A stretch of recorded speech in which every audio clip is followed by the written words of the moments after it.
Səhiyyədə süni intellekt haqqında danışarkən, məncə, biz bunu əlimizdə olan alətlər dəstində əsaslı dəyişiklik kimi başa düşməliyik. Eyni qaydada və mən bunu tam ciddiyyətlə deyə bilərəm.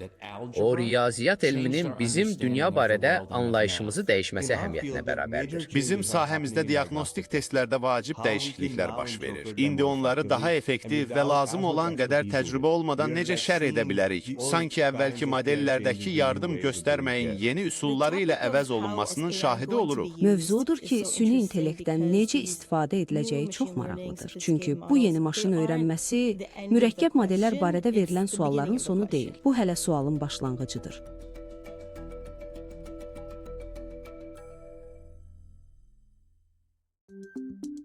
Süni intellekt səhiyyənin gələcəyidir və ya bizə belə deyilir. Amma bu nə deməkdir?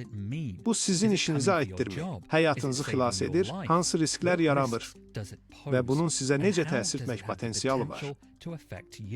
Süni intellekt müəyyən formada 10 illiklər ərzində mövcud olub. Lakin insanların çoxu bu barədə sadəcə olaraq ChatGPT kimi geniş tanınan xidmətlər sayəsində xəbər tuturlar. Səhiyyədə də süni intellekt illərdir mövcuddur. Bu, həkimlərə qeydləri daha sürətli köçürməyə kömək edir.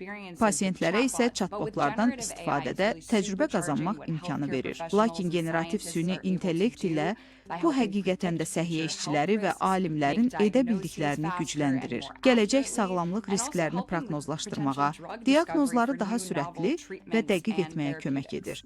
Son 5 ildə süni intellektin inkişafı həqiqətən də səhiyyəyə güclü zərbə vurub. Biz faktiki olaraq məlumatlarla çox effektiv işləmək üçün qurduğumuz modellərə və ya alətlərə sahib olmağa keçə bilmişik. Xəstəliklərin müalicəsi və onlara diaqnoz qoymağın yeni yollarını müəyyən edə bilmişik. Və nəhayət bir pasiyent olaraq mənim və ya başqasının müəyyən bir tipli yardım aldıqları təqdirdə fərqli xüsusiyyətlər tapmaq.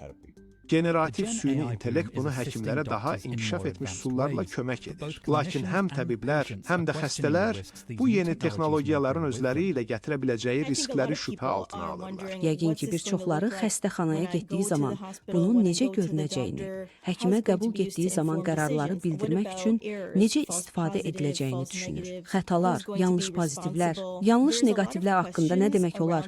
Kim məsuliyyət daşıyacaq? Bunun ətrafında çoxlu suallar var ki, həqiqətən də müxtəlif sahələrdə insanların təcrübəsinə ehtiyacı yaranır. Beləliklə, bizim ABŞ Qida və Dərman İdarəsi kimi səhiyyədə süni intellektin tətbiqinə nəzarət edən agentliklərimiz var. Amerika Tibb Assosiasiyası və Milli Tibb Akademiyası kimi qruplar süni intellektdən məsuliyyətli istifadə üçün təlimatlar və davranış qaydaları müəyyən edirlər. Hazırda mütəxəssislərimiz buna nəzarət etməyə və ondan məsuliyyətlə istifadə olunmasına əmin olmağa çalışırlar. Süni intellektin işçi qüvvəmizə necə təsir edəcəyi ilə bağlı da böyük narahatlıq var. Tibb işçiləri xəstələrlə ünsiyyət qurmaq, onların üstünlüklərini başa düşmək bacarığına malikdirlər. Buna görə də mən hələ də onların süni intellekt texnologiyasının verdiyi nəticələrin şərhində əsas rol oynayacaqlarını hiss edirəm. Google-dan OpenAI-ya qədər daha böyük süni intellekt laboratoriyaları ümumilikdə səhiyyə sənayesini pozmağa çalışsalar da, beləliklə biz modelin nə dərəcədə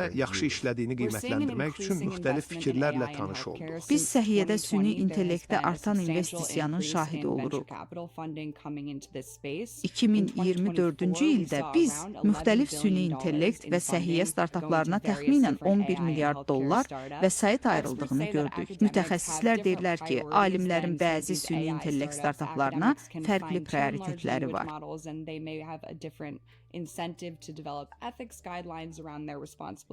Düşünürəm ki, süni intellektlə bağlı ən böyük riskimiz ondan məsuliyyətlə və ardıcıl istifadə etməyimizə əmin olmaqdır. Biz insanların bu yaradıcılığı dünyanın ucqar yerlərinə qədər davam etdirmələrini istəyirik. Lakin eyni zamanda pasiyentin qarşısında bunu etməmişdən əvvəl onların təhlükəsiz, effektiv və ədalətli olmasını təmin etmək üçün bir sıra mərhələ qapılarından və baxışlardan keçmələrini təmin etmək üçün aydın proseslərə ehtiyacımız var.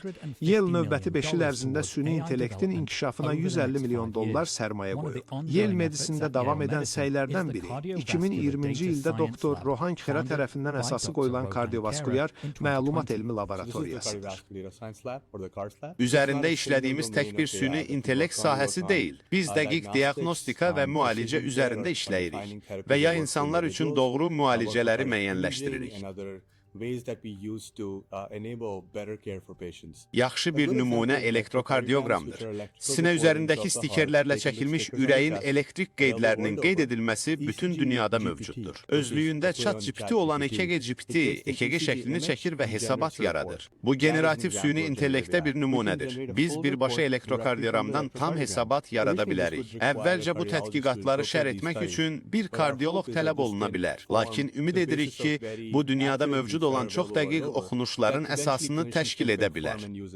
Beləliklə, biz bu alətlərin həqiqətən əlçatan olması üçün böyük sağlamlıq sistemlərinə inteqrasiya edən alətlərdən daha çox tətbiq əsaslı həllər üzərində dayanmağa qərar verdik. Burada tipik 12 aparıcı EKG var və oxumağı bacaran birisi kimi biz bunların bədəndən gələn bağlayıcılar olduğunu görürük. Amma buna baxanda mən sizə heç vaxt deyə bilmərəm ki, bu EKG-yə əsasən ürək çatışmazlığı olan bir xəstədir.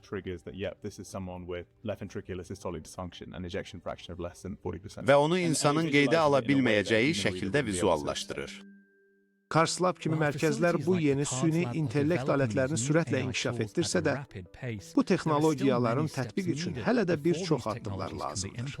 İctimai rifahı təmin etmək üçün tənzimləyicilər süni intellekt yeni standart müalicə praktikası halına gəlməzdən əvvəl nəzarət və qoruyucu barmaqlıqlar tətbiq etmək istəyə bilər. Süni intellekt və yanlış diaqnoz baxımından ekspertlər deyirlər ki, bu məqamda bunun halları və nümunələri kifayət qədər məhduddur.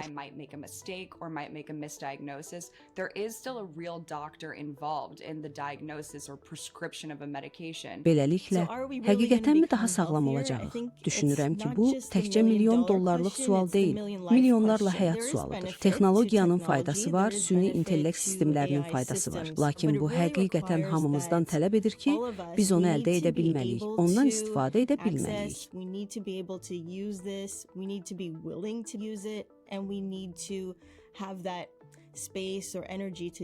Bilirsiniz, iş otağımın divarında 4 foto şəklim var.